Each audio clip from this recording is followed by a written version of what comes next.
하나님 말씀 누가복음 제10장 25절서부터 29절까지 봉독하겠습니다. 누가복음 제10장 25절서부터 29절까지 봉독합니다. 어떤 율법사가 일어나 예수를 시험하여 가로되 선생님, 내가 무엇을 하여야 영생을 얻으리이까? 예수께서 이르시되 율법에 무엇이라 기록되었으며 네가 어떻게 읽느냐? 대답하여 가로되 내 마음을 다하며 목숨을 다하며 힘을 다하며 뜻을 다하여 주 너의 하나님을 사랑하고 또한 내 이웃을 내 몸과 같이 사랑하라 하였나이다. 이에 예수께서 이르시되 내 대답이 옳도다. 이를 행하라. 그러면 살리라 하시니 이 사람이 자기를 옳게 보이려고 예수께 여짜오되 그러면 내 이웃이 누구 오니까? 아멘.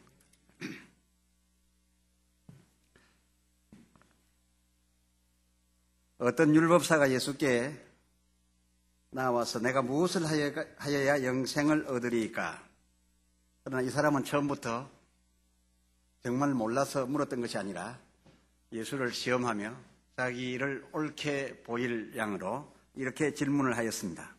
이에 예수님께서 율법에 무엇이라 기록되었느냐? 그리고 너는 그것을 어떻게 읽느냐? 라고 되물으십니다. 이에 그 사람은 27절에 내 마음을 다하고 목숨을 다하고 힘을 다하고 뜻을 다하여 주 너희 하나님을 사랑하라 하였으며 또한 내 이웃을 내 몸과 같이 사랑하라 하였나이다 라고 대답했습니다. 이 사람은 율법사답습니다. 이 시리즈 전 시간의 말씀을 통해서 소개되었던 부자 청년보다는 수준이 훨씬 높은 것 같습니다.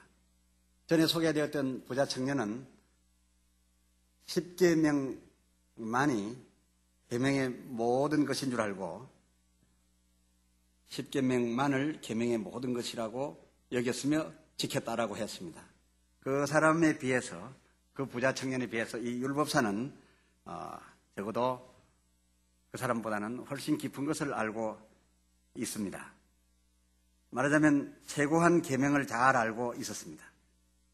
율법은 내 마음을 다하고 목숨을 다하고 힘을 다하고 뜻을 다하여 주 너희 하나님을 사랑하는 것과 둘째도 그와 같으니 내 이웃을 내 몸같이 사랑하라 한 그것입니다 라고 대답하였으니 부자 청년에 비해서 율법의 그 강령마저도 잘 알고 있는 그러한 율법사였던 것 같습니다.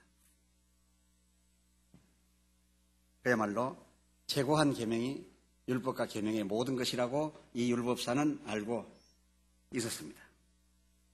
이에 예수님께서 28절에 옳도다 하시고 이어 이를 행하라. 그러면 네가 원하는 바 그 영생을 하게 될 것이다. 그리고 영생하면서 부유할 것이다. 이렇게 이를 행하라고 했습니다. 그리하면 살리라라고 했습니다. 여기에 대하여 그 율법사는 예수님의 이 행하시라는 말씀에도 나름대로 자신이 있었던 것 같습니다. 왜냐하면 이를 행하라 그러면 네가 살리라라는 이 주님의 말씀에 대해서도 29절에 이 사람이 자기를 옳게 보이려고 27절에 이 사람이 자기를 옳게 보이려고 29절에 그러면 내 이웃이 누구오니까? 라고 물었던 겁니다. 예수님께서 설령 어느 자기 이웃을 지목한다 하여도 이 율법사는 예 그리하였나이다 하고 지켰음을 자신 있게 내놓을 만했기 때문에 자기를 옳게 보이려고 예수여 내 이웃이 누군지 들이대어 보십시오. 부모입니까? 아내입니까? 자식입니까? 형제입니까? 친구입니까? 막 이런 생각으로서 그러면 내 이웃이 누구오니까? 라고 물었습니다. 이 사람은 자기 가까운 이웃들에게 잘 행해왔던 것 같습니다. 사랑을 베풀었던 것 같습니다. 참고로 또 상식적으로 이웃이라고 한다면 대부분 각 사람에게 비슷한 류의 이웃이 있지요. 부자들에게는 부자들이 이웃이 됩니다. 부자와 가난한 사람은 서로 싫다고 합니다. 가난한 사람은 가난도 부자는 좀 부담스럽고 부자도 가난한 사람하고 이웃 해가지고 친하게 지내기는 좀 불편하다 그럽니다. 학자들은 학자들이 주로 친구요 이웃입니다. 의사는 의사끼리, 법하는 사람들은 법하는 사람들끼리 대부분 그렇게 이웃 삼아 살고 있습니다. 그리고 부모와 그 형제는 두말할 나위 없이 가까운, 아니래야 아닐 수 없는 그런 이웃인 것은 사실입니다. 그래서 이 사람은 이런 이웃에 대하여는 적어도 5계명도 잘 지켜온 것 같습니다. 6계명도 잘 지키고 7계명도 잘 지켜서 이런 자기의 가까운 이웃들, 친구하는 사람들에게 잘못을 저질렀던 일이 전혀 없었던 것 같습니다. 그러므로서 자기를 옳게 보이려고 그러면 내 이웃이 누구오니까? 라고 되물었던 거죠. 예수님께서 네 친구가 이웃 아니냐? 네 형제가 아니냐 하면 예, 내가 하나님을 사랑하듯 내 이웃을 사랑하였나이다 라고 대답할 자신이 있었던 것 같습니다. 물론 틀림없는 이웃입니다. 그러나 예수님께서 말씀하고 계신 바 이 최고한 법을 지키는 자, 이 최고한 법에 의해서 심판받을 자의 이웃은 그런 것이 아니라라는 것이었습니다. 예수님이 말씀하고 있는 이웃과는 여기서 한 걸음 더 나아가 있습니다. 본문 다음을 계속해서 좀 읽을까 합니다. 여러분께서도 함께 보아주시기 바랍니다. 30절 이후를 읽겠습니다. 30절부터 35절까지 읽겠습니다. 예수께서 대답하여 가라사대, 이 대답은 그 앞에 있는 그러면 내 이웃이 누구오니까 라는 질문에 대한 대답입니다. 지금 읽는 이 내용은 대답이 나옵니다. 내 이웃이 누구라는 대답이 나옵니다. 예수께서 대답하여 가라사대, 어떤 사람이 예루살렘에서 여리고로 내려가다가 강도를 만나매 강도들이 그 옷을 벗기고 때려 겁안 죽은 것을 버리고 갔더라.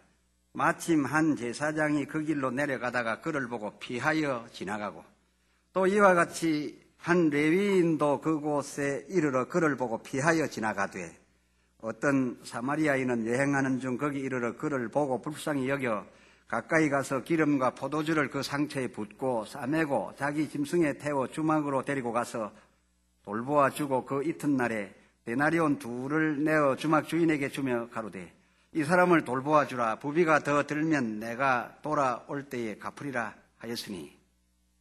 36절에 내 의견에는 이 세 사람 중에 누가 강도 만난 자의 이웃이 되겠느냐?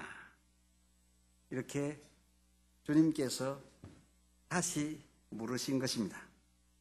주께서 이 여리고 길에 강도 만난 사람이 신음하고 있는데 알고도 일부러 피하여 간 제사장 그리고 레위인, 그러나 그 현장을 알게 되자마자 가서 도와주고 자기 가는 길에 주막에 데려다가 주면서 살게 해 주었던 사마리아 사람이 있는데 36절에 내 의견에는 누가 강도 만난 자의 이웃이 되겠느냐 그럽니다. 그러니까 이 율법사는 내 이웃이 누구냐고 물었지만은 예수님께서는 전혀 각도를 달리해서 누가 그 강도 만난 자의 이웃이 되겠느냐 그런 겁니다. 전혀 이웃을 보는 포인트가 전혀 다릅니다. 누가 그 강도 만난 자의 이웃이 되겠느냐. 다시 말씀드려서 내가 내 이웃이라고 여기는 사람들을 가리키는 것이 아니라 남이 도움받은 남이 나를 가리켜 나를 두고 이웃이라고 말한다면 그것이 진정한 이웃이라는 겁니다. 네가 정한 바 이웃이 아니라 전혀 관계없는 남이 나더러 이웃이라고 여겨주는 경우라면 그것이 참 이웃인데 그런 사람이 내게 있느냐라고 묻고 있습니다. 그 강도 만났던 자의 이웃은 그에게 자비를 베푼 자였습니다. 그에게 자비를 베푼 자뿐이었습니다. 여러분께 여러분의 이웃 말고 남이 여러분을 가리켜 이웃이라고 해줄 만한 사람들이 얼마나 계신지요. 꼭 강도 만난 사람뿐이 아니겠지요. 병들어서 어쩌지 못하고 죽어가는 사람, 참 힘이 없는데 어려움을 당해서 곤란에 빠져 있었던 사람, 헐벗고 줄이던 자, 그런 사람들이 여러분을 가리켜 저 사람은 내 이웃이다 라고, 남이 나를 이웃이라고 훗날 주님 앞에서 또 이 세상 사는 동안에 그 어려웠던 사람이 참으로 도움을 받고 되살아나서 감사함으로 저 사람이 내 이웃이라고 지칭해 줄 대상이 되셨는지요. 이 최고한 법을 지킬 수 있는 이웃 사랑하는 사람은 어떤 사람이냐? 내가 정한 내 이웃에게 잘해준 것은 그것은 기본이고, 그것은 잘해줘도 이 세상에서 잘해주고 보상을 받습니다. 또 해줄 수밖에 없어서 합니다. 그것은 기본이고, 그것 가지고 자유하는 위력의 힘을 보려고는 말아야 됩니다. 그것은 땅에서 할 일이고요. 정말 영생에 들어가면서 모든 율법과 계명으로부터 받은 그 정죄와 저주로부터 자유함을 얻을 수 있는 자비, 이것을 베푼 이웃은 그 도움 받은 사람이 나더러 이웃이라고 할 때 비로소 이웃이냐 그것입니다.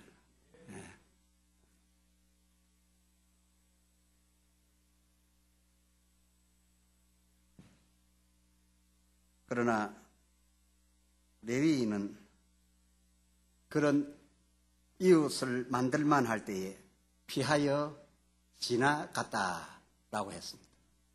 또 제사장도 이 율법사 같은 사람도 잘 알면서도 내가 생각하는 내 이웃, 내게 맞는 친구들,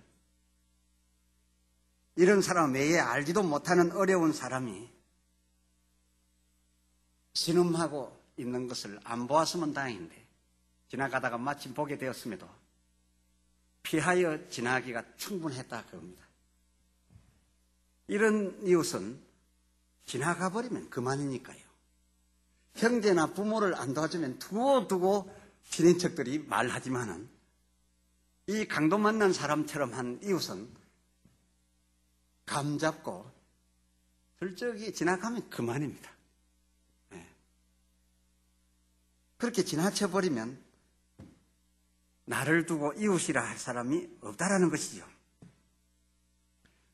과연 그렇다면 이런 이웃에게 어느 정도나 도와야 되는가? 이런 이웃은 자주 만나는 건 아니지만은 이런 이웃이 내게 나타났을 적에 어느 정도쯤 도와야 되는가? 이 사마리아 사람을 보면 얼마만큼 그를 도왔는지를 잘 알 수가 있습니다. 제사장은 나쁘고 레위인도 나쁘고 이 사마리아 사람은 좋다 여기니까 거기다가 수식어까지 붙여가지고서 선한 사마리아 사람이라고 하면서 사마리아 사람은 막 제공을 많이 한 것처럼 이렇게 선입견을 가지고 성경을 읽기 때문에 다 퍼준 것처럼 그렇게 생각하시기 쉽지만은 결코 그렇지 않습니다. 이 사마리아 사람이 이 주막에 들려서 잠시 자기 있는 동안에 그날 밤 자는 동안에 그를 도와주었지만은 자기 장사를 따라서 다음날 가는 일을 멈추고 나올 때까지 붙어있지 않았습니다. 그리고 주막 주인에게 데나리온 둘인가 내주었다고 그랬죠. 그러면서 하는 말이 구비가 더 들면은 내 돌아오는 길에 갚아주겠다 그랬습니다. 그러니까 이 사마리아 사람 생각에는 이 정도 주면 치료해가지고 이 사람이 곧 떠나게 되면은 더 이상 돈 들 게 없다라고 생각했고 드는 것 이상 더 줄 필요가 없다라고 생각했기 때문에 둘만 주었던 것 같습니다. 또 35절에 보면 데나리온 둘만 있었다라는 정황은 없습니다. 그 장사길에 데나리온 둘만 가지고는 안 되지요. 그에게 다만 데나리온 둘만 있었다는 정황은 없고 35절에 둘을 내어주고 그랬어요. 둘을 내어주고라고 하는 말을 아주 객관적인 입장에서 볼 때 털어주고 하고 다릅니다. 다 털어주고 하고 달라요. 내어주고라는 말은 어떤 상황이 깔려 있습니까? 많은 중에서 둘을 내어준 겁니다. 곡간을 다 틀렸을 때는 다 틀렸다고 그러지 내어준다 소리 안 합니다. 그러니까 많은 중에서 둘 정도를 내어주었는데 셋이나 넷을 주고 갈 것이 여유 있게 주지 않습니다. 치료받아서 제발로 걸어가면 그만이고 혹 더 들면 이 주막 주인이 오죽이나 뭐 돌아올 때 더 달라 하겠냐. 더 들면 주겠다라는 것이니까 헤프게 결코 쓰지 않았다. 필요 이상 주지 않았습니다. 그리고 이 사람 판단에 돌아올 때에 후비를 더 낼 만큼 상처도 아니라는 겁니다. 자기가 싫고 올 때는 그만 죽어가는 친구를 데리고 왔지만은 거의 하룻밤새 돌봐주니까 얻어맞은 놈 또 하루 자고 나면 곧 풀어지는 거 아닙니까? 그러니까 더 들면 더 주겠다라니까 철저히 그리고 미리 준 것을 받아내기는 힘들지 않습니까? 더 들면 더 들 만큼 주겠다. 이 사람은 안 든다라고 판단을 했던 것 같습니다. 그리고 얼마나 많지 않게 적게 줬으면은 그 사람 명함 달라고 안 합니다. 좀 푹 많이 줬으면 내 이름 어디 사냐, 내 이름이 뭐냐라고 요즘 같으면 전화번호가 몇 번이냐 이런 묻겠지만은 그건 전혀 묻지 않습니다. 이 친구에게 줘봤자 돌아올 때 뭐 그 많이 고맙단 말 들을 만큼 한 것도 아닙니다. 전국문에서 심판받게 되는데 오는 대로 천사들이 기록을 남겨놓은 대로 당신은 오른편, 당신도 오른편, 당신은 왼편, 또 당신은 오른편, 왼편과 오른편으로 갈라붙였습니다. 오른편에 선 사람들을 향하여 너희는 내 기쁨에 들어가라. 이 열린 문으로 들어가라. 나와 함께 영생하며 즐길 것이다. 이 잔치에 들어가라. 우리가 무엇을 한 것이 있나이까? 정말 여기 오른편에 선 사람들은 예외 없이 오른손이 한 것을 왼편이 모르더라 그겁니다. 살아오면서 무엇을 했다는 기억이 없습니다. 그러나 하나님 나라 수첩에는 전부 개인별 기록이 있어서 착착착 달라넣었다. 이건 무엇을 의미합니까? 또 왼편에 있는 사람들은 우리가 언제 하지 않았습니까? 또 그랬습니다. 그러니까 이 오른편에 천국에 들어가서 잔치를 즐길 수 있는 이 주인공들도 살아오면서 큰 돈을 쓰지 않았기 때문에 오른손이 한 것을 왼손이 모른다는 겁니다. 또 무슨 어떤 분들은 오른손이 한 걸 왼손이 모른다니까 또 그걸 문자 그대로 해가지고 왼손을 뭐 담요 같은 거에 둘둘 감고 이런 뜻이 아니라 적게 했기 때문에 기억이 없다 그겁니다. 그리고 하면서 받아낼 생각을 안 했기 때문에 전혀 뒤에 당연히 보상받을 것이다 없다 그겁니다. 오늘날 많은 성도님들은 많은 헌신을 하는데 이렇게 하면 땅에서 이런 복을 받을 것이고 천국에서 이런 복을 받을 것이라는 전제하에 하는 분이 많습니다. 이것은 전부 오른손이 한 것을 왼손이 아는 거지요. 그리고 부모나 형제들에게 많이 한 것은요 다 압니다. 오른손이 한 것을 왼손이 다 알아요. 그래서 지금은 도와주지만 나중에 네가 내게 감사한다 해야 그리고 갚아줘야 이게 되지. 안 그러면 싸움 납니다. 모르지 않습니다. 그러니까 이 최고한 법에 의하여 심판받을 사람들의 그 오른편 선 사람들은 오른손이 한 것을 왼손이 모르고 있었는데 다만 하나님 나라에서만 기록이 되어 있었다 그겁니다. 이거 무엇을 의미하느냐? 얼마나 적게 했으면은 얼마나 간단하게 이 사마리아 사람처럼 했으면은 그 사람에게 또 얼마나 대받을 희망이 전혀 없었으면은 이름도 묻지 않고 지금 그것도 주모에게다가 2데나리온 주고 올 때 더 주겠다라고 했지. 저는 주소적은 나란 말 하지 않았어요. 이 진실 아닐까요? 어렵지 않은 일입니다. 기대도 하지 않았죠. 구약에도 보면 너희가 고아와 가부를 불쌍히 여기라고 했습니다. 고아와 가부를 불쌍히 여겨 도와주면서 그거 기록해 놓고서 받아내려고 하지 않죠. 여러분 축금 조의금 하면은 전부 수첩에 적어 놓고 왜 안 오면은 내가 얼마 했는데 지금 왜 안 오느냐. 전에 내가 10만 원 했는데 지금 물가가 얼마 올랐는데 또 10만 원이냐. 뭐 이거 전부 다 적어 놓고 하는 그것은 세상에서 주고받는 거 당연히 그건 할 일이고, 이 최고한 법에 적용될 수 있는 대상은 내가 했지만은 전혀 기대할 수 없을 만큼 크게 한 것도 아니고 그에게 필요한 도움을 줬으면 그만인데, 구약에도 고아와 가부를 위해서, 그리고 지나가는 길손이 음식 먹을 데가 없고 하니까 그 사람들에게 어떻게 제공하느냐. 밭대기 채주란 말을 하지 않았습니다. 추수하고 나서 이삭이 떨어졌으면 이삭까지 갈고리 가지고 걷어가지고서 담아가지 말고 이삭은 밭에 그냥 좀 두어라. 그러면 고아나 가부들이 와서 주워갈 것이다. 이삭 줍는 여인마저 박대하지 마라. 밭을 깨끗이 하지 말아라. 이삭을 좀 떨고, 일부러 떨굴 것도 없고 떨어진 이삭까지는 걷지 마라. 그리고 길손을 위해서 과일이나 열매가 있거든. 그 큰 가수원이나 큰 논밭에, 전 밭에 그 열매를, 곡식을 거두어 가지고서 알고 가만히 채로 주라는 적이 전혀 없습니다. 맨 가쪽 한 이랑만 그냥 베지 말고 두라 그랬습니다. 맨 갓이랑은요, 소도 뜯어먹고 양도 뜯어먹고 짐승도 뜯어먹고 사람이 거치고 바람도 하기 때문에 제일 곡식이 좋지 않습니다. 좋은 곡식은 안에 있지 맨 갓이랑의 곡식은 형편없습니다. 그 한 줄만 베지 말고 두라 그랬다. 아주 어려운 사람들은 그것도 큰 약밥 먹듯이 먹게 된다 그게. 그 정도만 도우라고 했지 다 주란 말이 없습니다. 다시 말씀드려서 하나님께서 지키면 영생의 복을 주실 뿐만 아니라 크다고 여기는 큰 율법과 계명들에 저촉되어 저주 아래 있는 사람들에게 자유를 줄 수 있도록 지키게 한 법은 어렵지 않았다 그겁니다. 이것이 하나님의 사랑이다 그겁니다. 가장 큰 것에 대해서는 세금만 받습니다.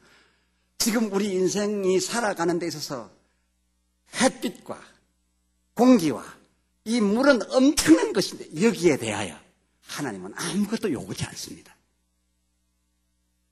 이것이 하나님의 사랑인 것입니다. 이 최고한 율법은 최고한 법이기 때문에 가장 어려울 줄 알았는데 의외로 아무나 할 수 있는 일이다 그겁니다. 과부라도 두 렙돈은 낼 수 있다 그겁니다. 그때 렙돈 낸 사람들은 뭘 하기 위해 냈습니까? 구제하기 위해서 냈던 겁니다.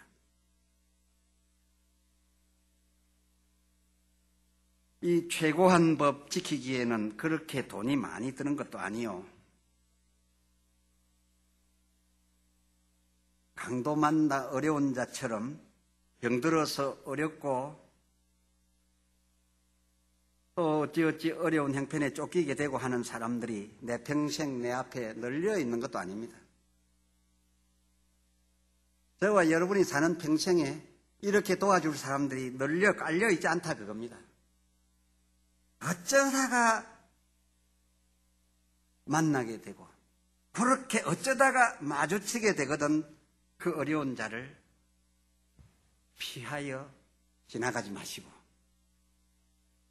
그때에 내가 해줄 것이 적으면 적은 대로 베풀면 그 사람이 나를 가리켜 이웃이라 할 것인데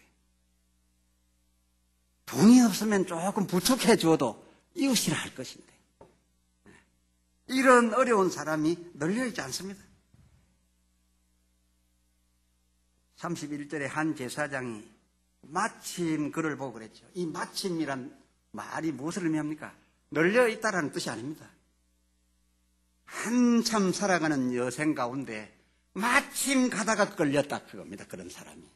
이건 항상 부닥치는 이런 흐름 속에 있는 사람이 아니라 마침 가는데 다른 사람은 없고 자기만 지나가는데 그를 보고 그러나 피하여 지나가고 이런 경우는 피하여 지나가도 아무도 말 안 합니다. 내가 해줘야 될 법도 없어요. 이 최고한 법에 의하여 사는 사람 아니면 이런 경우에 그냥 지나가면 그만이에요.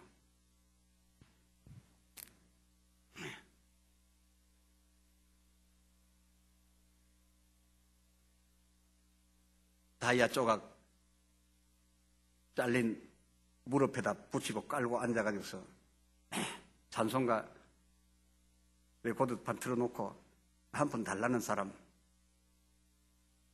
소리가 들려오는데 슬쩍 보니까 그런 사람이 있는데 막 고개 바로 들고 가면 피하여 지나가기가 아주 쉽습니다. 뭐 피하여 지나간다고 해서 그 뒤에 무슨 경찰이 따라와가지고 뒤통수 치지 않아요. 그러나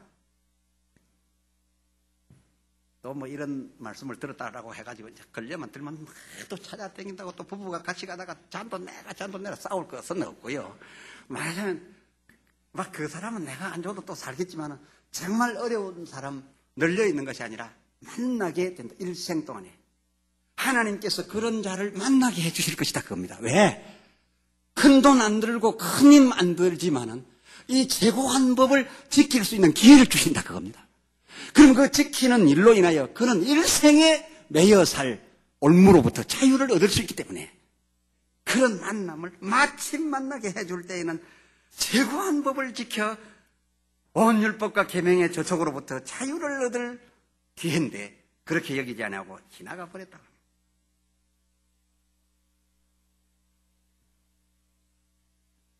사랑하는 성도 여러분, 어쩌다가 만날 일인데 이런 일이 있거든 이번 시리즈의 최고한 법을 한번 생각하시고 크게 많이 퍼주는 것도 아니니까 그냥 지나쳐 버리지 마시고 자비를 베푸시기를 부탁합니다.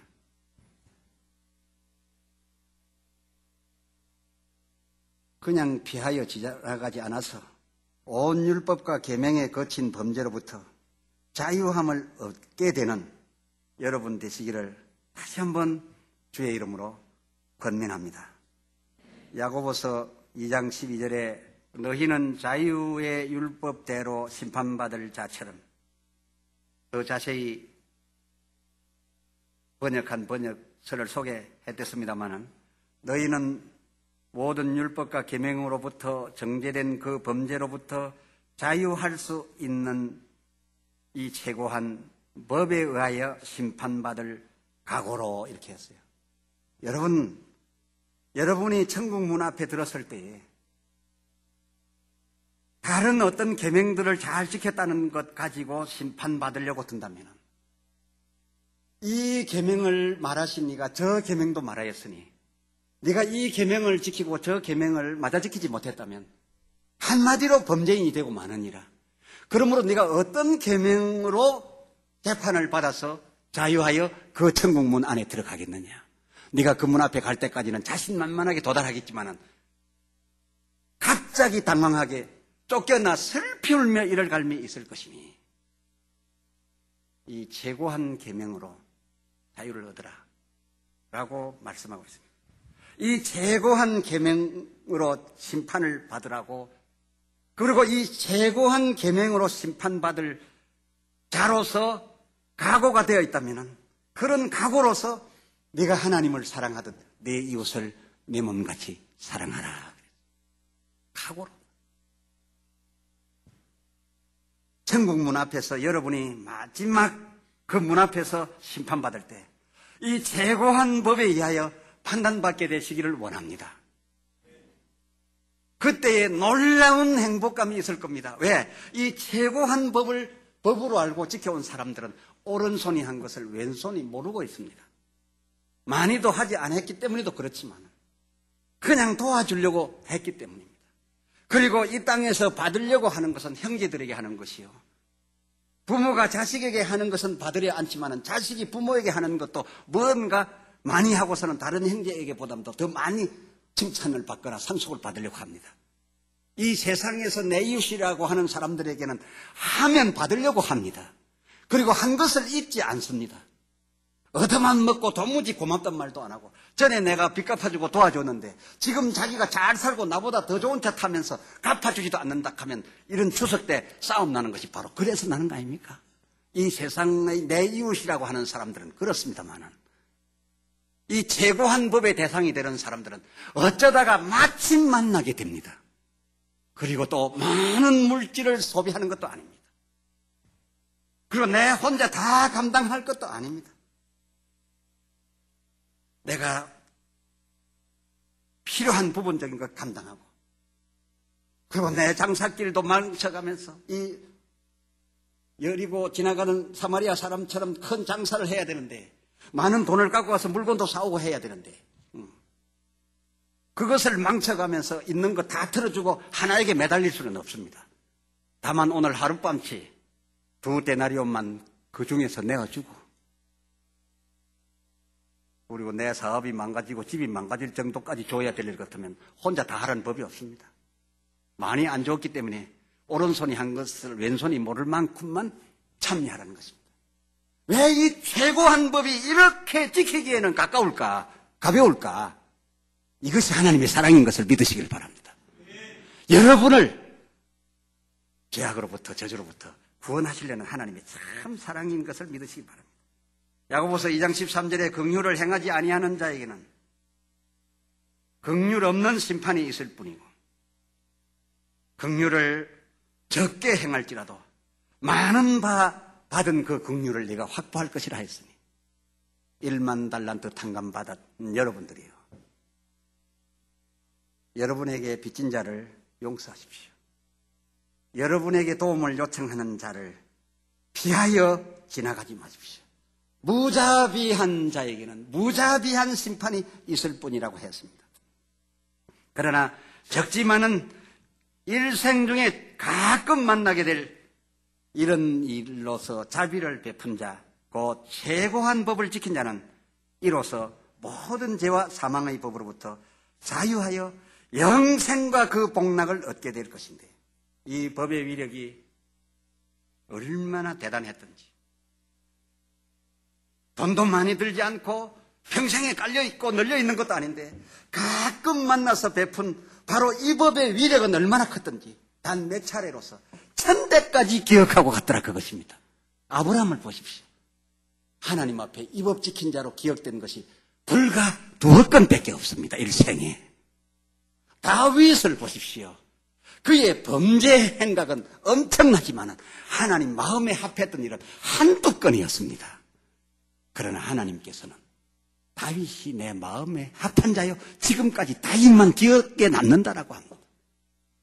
이 최고한 법의 위력이라고 하는 것은 이처럼 크고 오래가는 것인데, 하나님의 사랑을 어디에서 읽어낼 수 있느냐? 이처럼 크고 위력적이고 1000대까지 가는 이 효력 있는 일에 행하는 일은 지극히 쉽다라는 것입니다. 오늘 추석 세러 지방으로 가신 성도님들은 오늘 이 최고한 법 지키는 일이 이렇게 쉽고 가볍고 가끔 만난다는 것을 못 들으셨기 때문에 앞으로 돈 많이 내고 하겠죠. 많이 내는 일에는 오늘 못 들으신 분들로 하게 하고, 오늘 설교 들으신 분들은 가볍게 하셔도 될 것 같습니다. 그러나 테이블 잘 만들어서 오늘 참석 못하신 성도님들 다 들으시도록 할 예정입니다. 그리고 우리가 분당 시대를 열 때에는 이 최고한 법에 의하여 우리 성도님들이 그야말로 평생에 어렵지 않은 이 신앙 생활을 함으로써 자유를 누리고 땅에서 하늘에 복이 되도록 하기 위해서 우리 교역자들 하여금 여러분을 그런 강도 만난 자에게 안내하는 일들을 할 것입니다. 그런 방향으로 나갈 것이니까 이 설교를 듣고 얼마 가면 또 잊어버리지 염려하지 마십시오. 정말 땅과 하늘에서 복받을 성도님들이 되도록 우리가 인도할 그런 프로그램을 만들고 있습니다. 아무쪼록 즐거운 추석 지금 연휴 중인데 즐겁고 평안하시고 부요하시기를 바라겠습니다. 오늘 과연 이 추석에 예배 후에 먹을 만한 점심이 있을 것인지 없을 것인지 이 말 할 땐 제가 권사님들만 쳐다보입니다만은 예, 없어도 아멘이고 있어도 아멘입니다. 예, 기도합시다. 이제는 우리 주 예수 그리스도의 무한하신 그 은혜와 아버지 하나님의 사랑하심과 성령님의 임하여 교통하시며 역사하시며 인도하시며 보호하심이 진실로 이 최고한 법을 발견하고 깨닫고 이 최고한 법을 지켜서 큰 죄에 매여 억눌려 있는 우리들이 그거로부터 자유함을 얻고 하늘나라 영생에 들어가 영복을 누리려 결심하는 모든 성도들의 지금과 내일과 그 영생하는 날 위에 이제로부터 영원까지 함께 있을지어다. 아멘.